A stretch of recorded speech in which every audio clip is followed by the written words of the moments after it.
Bismillah. Assalamualaikum warahmatullahi wabarakatuh.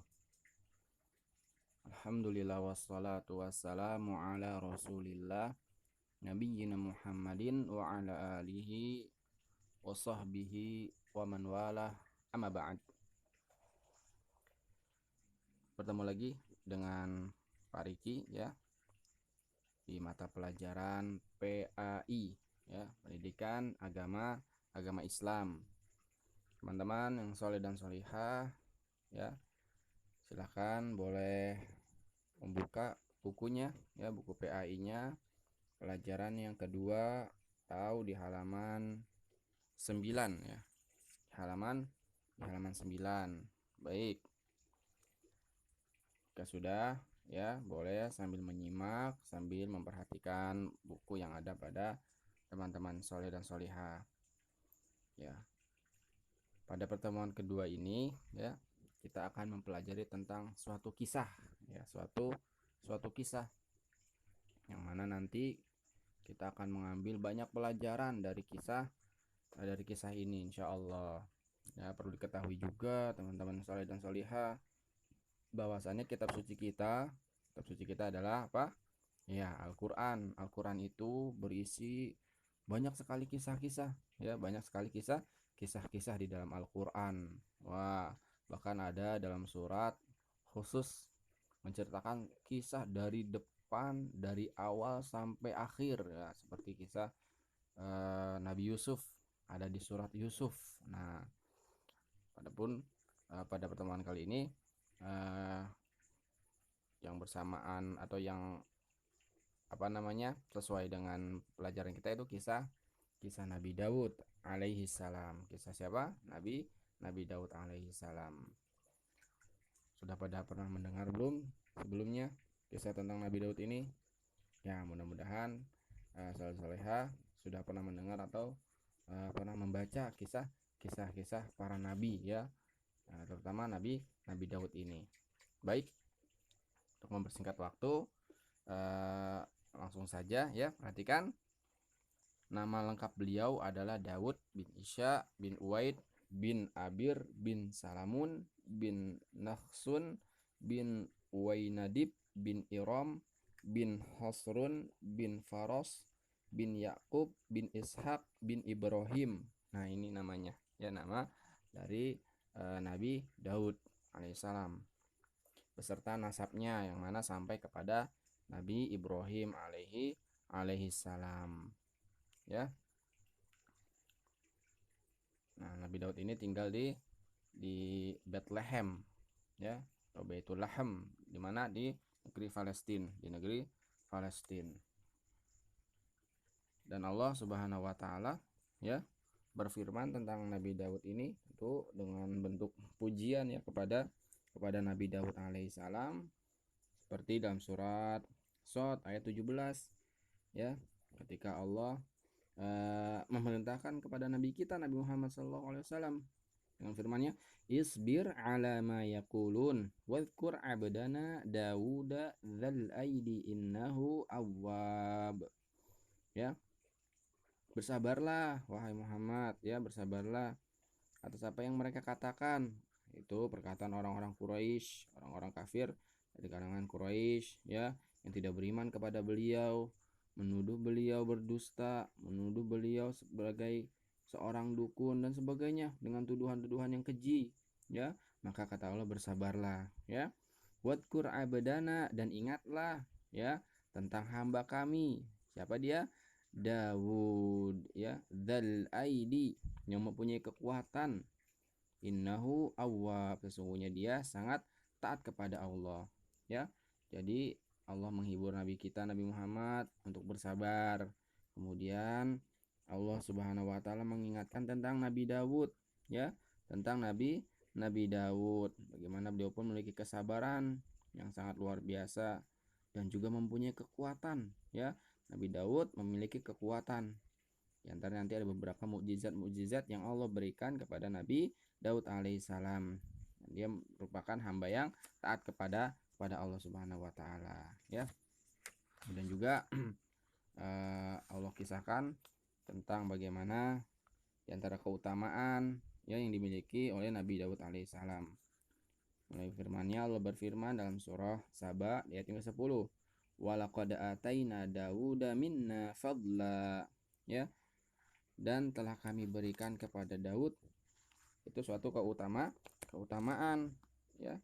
Jadi Nabi Daud ini diberikan keutamaan oleh Allah Subhanahu wa taala berupa karunia. Apa itu? Ya jibalu awwibi ma'ahu wat-thair wa alanna lahul hadid. Wahai gunung-gunung dan burung-burung ya.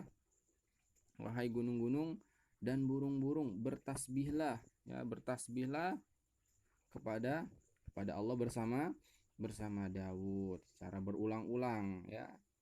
Dan kami telah melunakkan besi untuknya. Wah, ini merupakan bukti ya keutamaan yang dimiliki Nabi Daud alaihissalam ya.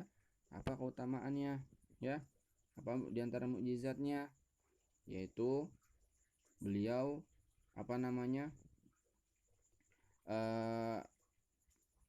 berzikir ya bersama gunung-gunung, bersama burung-burung ya.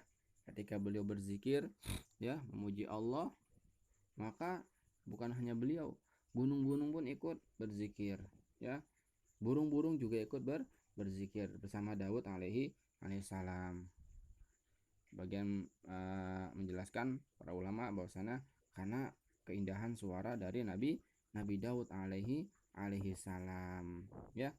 Dan juga di sini jelaskan bahwasanya wa alanna lahul hadid. Nabi Daud alaihissalam diberikan keutamaan dapat melunakkan besi untuk sesuatu yang akan dibuatnya ya. Jadi Nabi Daud alaihissalam besi itu bisa dilunakkan dengan menggunakan kedua tangannya. Wah, hebat sekali ya. Bisa digunakan untuk membuat pedang misalnya, atau membuat baju besi ya, untuk berperang ya. Tentu kalau kita tidak akan mampu ya, tidak akan mampu. Nah, di sini tadi bahwasannya Nabi Daud berzikir bersama gunung-gunung ya, berzikir bersama burung-burung, dan juga Nabi Daud alaihissalam dapat melunakkan besi. Kalau kita mau membengkokkan besi tentu dengan menggunakan alat atau dengan tenaga yang besar ya. Nabi Daud itu tidak ya. Nabi Daud itu bisa melunakkan besi dengan sangat mudah. Misalnya ya, mau mematahkannya atau mau membentuknya, maka besi itu menjadi lunak, menjadi mudah. Seperti teman-teman misalnya mau melipat kertas ya, mau membentuk kertas, nah seperti itu ya. Kalau kita membentuk kertas misalnya mau dijadikan pesawat-pesawatan ya, kan mudah. Demikian juga Nabi Daud ketika melunakkan besi seperti itu sangat mudah ya, sangat mudah. Nah, ini diantara keutamaan Nabi Daud alaihissalam ya. Kemudian di situ ada kisahnya bagaimana tentang Nabi Daud alaihissalam bersama Jalut dan Tolut. Kemudian kisah ini bisa teman-teman ya pelajari atau baca di dalam surat Al-Baqarah, ayat 246.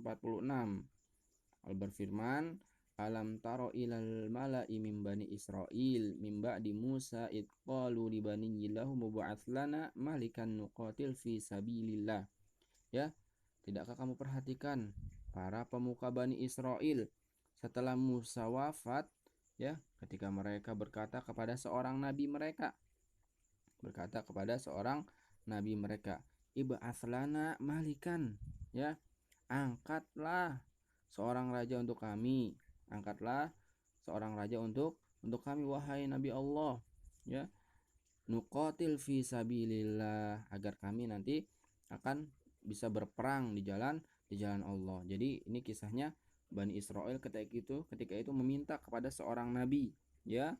Nah, karena kisah ini setelah berlalunya kisah Nabi Musa wafat ya, digantikan oleh Yusha bin Nun, kemudian dia pun wafat terus ya sampai akhirnya nabi inilah yang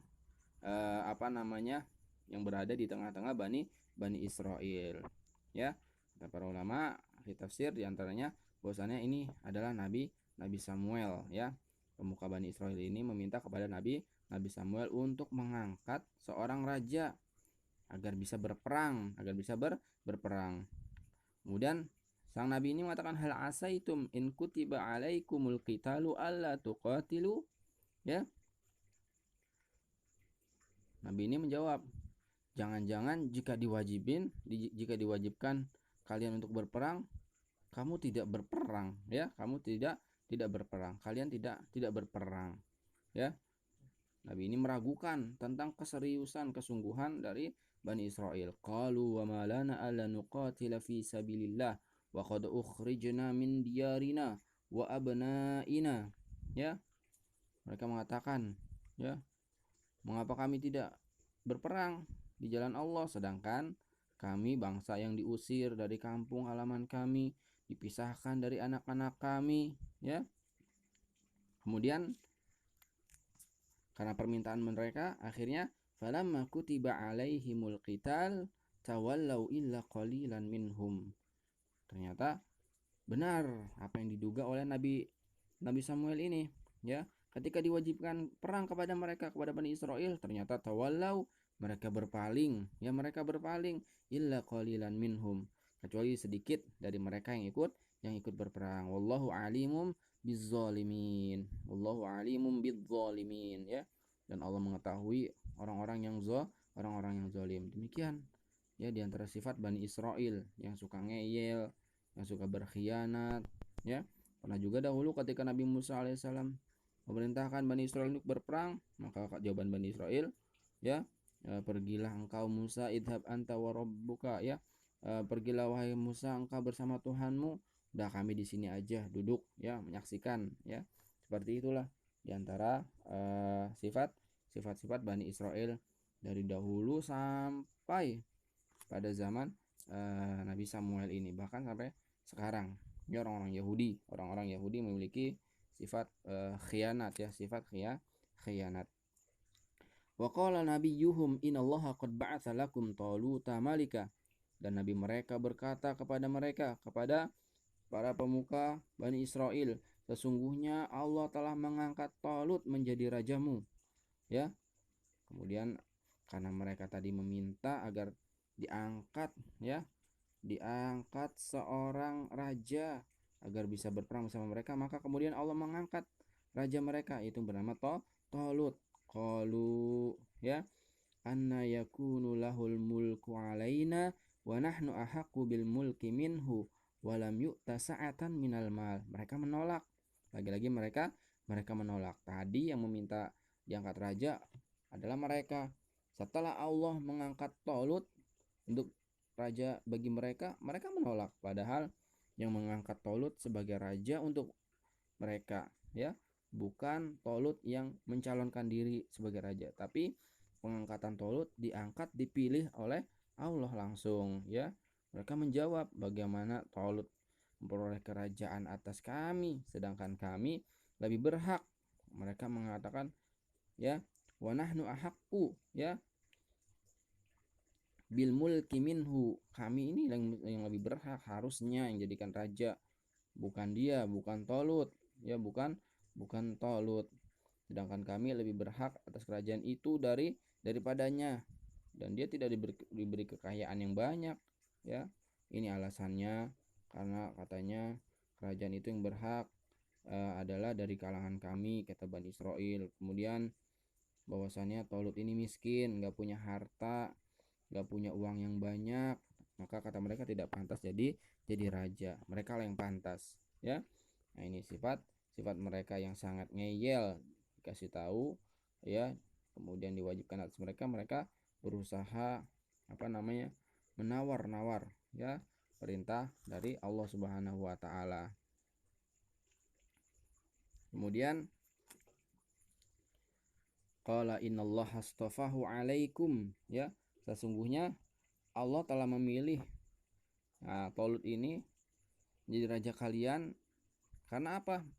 Karena Talut ini memiliki kelebihan. Kelebihan apa? Fil ilmi wal jism, dalam ilmu dan dalam fisik. Ilmunya cerdas ya, seorang yang cerdas, dan juga fisiknya seorang yang kuat tentunya. Wallahu yu'ti mulkahu may yasha. Ya Allah memberikan kekerajaannya, kuasaannya kepada siapa saja yang dikehendaki oleh Allah untuk memimpin di muka bumi ini. Allahu sami'un alim. Allah Maha mengetahui ya. Allahu wasi'un alim. Maha luas lagi Maha mengetahui. Qala lahum nabiyyuhum inna ayata mulkihi an ya'tiyakumut tabutu fihi sakinah, ya. Dan nabi mereka ini ya, Nabi Samuel berkata kepada mereka, sesungguhnya tanda kerajaannya ialah datangnya tabut. Apa itu tabut? Sebuah peti ya, sebuah kotak yang di dalamnya tersimpan Taurat ya. Kemudian yang di dalamnya terdapat ketenangan dari Tuhanmu ya, dan sisa peninggalan keluarga Musa serta keluarga Harun. Kemudian tabut ini dibawa oleh malaikat, Sungguh pada yang demikian itu terdapat tanda kebesaran Allah bagimu jika kamu benar-benar orang yang beriman. Nah, ini ya tanda bahwasannya Allah ridho, bahwasannya ya siapa? Talut ini menjadi raja bagi mereka ya, mau tidak mau mereka harus menerimanya. Falamma fasala Talutu bil junudi ya. Kemudian tatkala ya Talut membawa bala tentaranya, kan mereka meminta berperang, akhirnya perang pun diwajibkan atas mereka. Talut pun membawa tentara-tentaranya untuk berperang melawan Jalut. Qala innallaha mubtaliikum binahar. Sesungguhnya Allah akan menguji kalian dengan sebuah sungai. Faman syariba minhu falaysa minni wa man lam yat'amhu fa innahu minni illa man ightarafa ghurfatan biyadihi. Ya. Maka ujiannya apa? Ya, barang siapa yang meminum airnya, dia bukanlah pengikutku, dan barang siapa yang tidak meminumnya, maka ia adalah pengikutku kecuali menciduk seciduk dengan tangan. Artinya boleh mengambil hanya diciduk dengan tangan, tidak berlebihan, tidak sampai mandi ya. Kemudian tetapi mereka meminumnya ya, kecuali sebagian kecil di antara mereka. Artinya pasukan yang dibawa Talut ini jumlahnya banyak, ribuan ya, ribuan. Ketika mendapati ujian yang di hadapan mereka ada sebuah sungai, karena berjalan jauh untuk berperang melawan Jalut ini ya, Allah uji mereka dengan sebuah sungai, akhirnya mereka tidak lolos dalam ujian kecuali sedikit sekali dari mereka ya. Kemudian ketika Talut dan orang-orang yang beriman bersamanya menyeberangi sungai itu, mereka berkata apa yang mereka katakan ya, apa yang mereka katakan kepada Talut ini ya. Qalu la taqata lana al-yawma bijalutu wa junudihi ya, kami tidak kuat lagi pada hari ini melawan Jalut dan bala tentaranya. Mereka yang meyakini bahwa mereka akan menemui Allah berkata ya, qala alladziina yadhunnuna annahum mulaqullahi ya. Jadi mereka saling memberikan argumen. Ada yang kami sepertinya tidak akan kuat melawan Jalut dan tentaranya yang begitu kuat, yang begitu besar ya, sedangkan kita ini jumlahnya sedikit. Tapi orang beriman berbeda lagi. Orang beriman mengatakan qala alladziina yadhunnuna annahum mulaqullahi kam min fi'atin qalilatin ghalabat fi'atan katsiratan biidznillah ya. Apa yang katakan orang beriman? Betapa banyak kelompok yang sedikit mengalahkan kelompok yang besar, yang banyak dengan izin dengan izin Allah. Jadi tidak akan takut ya orang-orang yang beriman ketika itu. Allahu ma'as sabirin, dan Allah bersama orang-orang yang sabar ya. Kemudian tidak lupa para tentaranya yang mereka beriman kepada Allah ya, ketika mereka maju melawan tentara Jalut ya, kemudian mereka berdoa, Rabbana afrig alaina sabran wa tsabbit aqdamana wansurna 'alal qaumil kafirin. Ya Tuhan kami, ya Rabb kami, limpahkan kepada kami kesabaran, kepada kami ya, kokohkan langkah-langkah kami, dan tolonglah kami menghadapi orang-orang kafir ya. Fahazamuhum biidnillah wa qatala Dawudu Jaluta wa atahullahul mulka wal hikmah wa 'allamahu mimma yasha. Kemudian akhirnya dengan izin Allah, karena di antara pasukan mereka itu ada seorang pemuda ya, seorang pemuda yang bernama Daud ya. Ternyata Allah menangkan setelah tentunya sedikit sekali atau tidak ada di antara mereka ketika melihat Jalut dan tentaranya berani maju melawannya ya. Tidak ada yang berani kecuali Daud ketika itu ya, yang berani maju melawan Jalut ya, melawan Jalut yang berbadan besar, yang tidak seimbang dengan postur tubuh dari Nabi Daud yang lebih kecil ya daripada Jalut. Akan tetapi Allah memenangkan, Allah mengalahkannya dengan izin Allah ya, dengan izin Allah. Maka Jalut pun kemudian terbunuh ya, terbunuh dan Allah memberikan kepada Daud yaitu kerajaan ya, kerajaan. Nah, ini kisah tentang bagaimana Nabi Daud alaihissalam membunuh Jalut ya, seorang pemimpin, seorang raja yang kejam, yang jahat ya, yang akhirnya Allah perintahkan berperang kepada Bani Israel. Sebagian mereka berpaling, sebagian mereka ya yang sedikit sekali jumlahnya tetap untuk berperang walaupun jumlahnya sedikit. Kemudian mereka meyakini bahwasanya jumlah itu bukan patokan, bukan suatu sebab ya menang atau kalah ya, kan tetapi kemenangan itu mereka kembalikan kepada Allah, Jika Allah tolong mereka, tentu dengan jumlah yang sedikit mereka akan menang. Demikian akhirnya Nabi Daud alaihissalam pun dapat mengalahkan Jalut ini ya, walaupun ada kisah-kisah dari Israiliyat ya, tapi tidak ada hadisnya yang sahih tentang Nabi Daud melempar dengan katapelnya dengan sebuah batu sampai mengenai Jalut ya, sampai mengenai Jalut ini, kemudian Jalut terbunuh. Itu tidak ada dalam hadis-hadis yang sahih, akan tapi itu dari cerita-cerita Israiliyat ya. Maka setelah itulah kerajaan diberikan kepada Nabi Daud ya. Setelah kejadian ini maka Nabi Daud pun menjadi orang yang terkenal ya, bisa mengalahkan siapa tadi, Jalut yang jahat, yang besar, yang kuat ya, dengan izin Allah, dengan seorang Daud pun maka dia pun kalah ya. Mudah-mudahan bermanfaat dari kisah ini, dan mudah-mudahan kita bisa mengambil faedahnya. Di antaranya faedahnya adalah kita ya berzikir seperti tadi ya, Nabi Daud diperintahkan Allah berzikir, kita juga sama diperintahkan oleh Allah untuk senantiasa berzikir ya.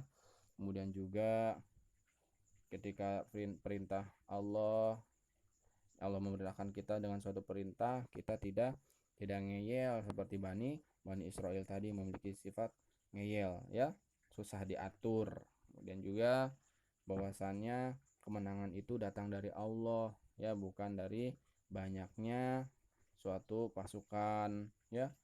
Jangan sampai, makanya ketika perang Hunain Allah pun menegur para sahabat yang mereka bangga dengan jumlah mereka yang sangat banyak, kemudian Allah kalahkan ya.